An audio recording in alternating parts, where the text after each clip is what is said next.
বৈষম্য বিরোধী ছাত্র আন্দোলন ও ক্ষমতাসীন আওয়ামী লীগ, যুব ও ছাত্রলীগের নেতাকর্মীদের মধ্যে সংঘর্ষের ঘটনায় রণক্ষেত্রে পরিণত হয়েছে বরিশাল নগরী। ক্ষমতাসীনদের হটিয়ে ঢাকা-বরিশাল মহাসড়ক সহ বিভিন্ন এলাকা দখল করে নিয়েছে আন্দোলনকারীরা।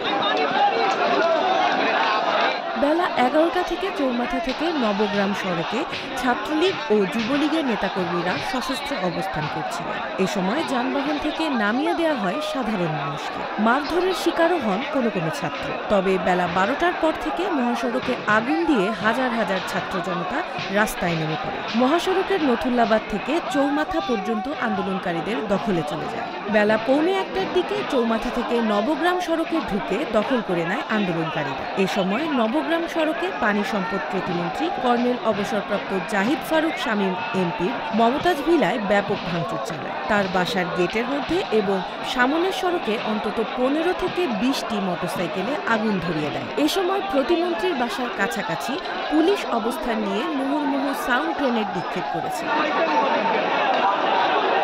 এদিকে ছাত্রলীগ ও যুবলীগকে নগরীর প্রাণকেন্দ্র সদর রোডে অবস্থান করতে দেখা গেছে। তারা অশ্বিনী কুমার হল সংলগ্ন বিএনপি অফিসে আগুন ধরিয়ে দিয়েছে।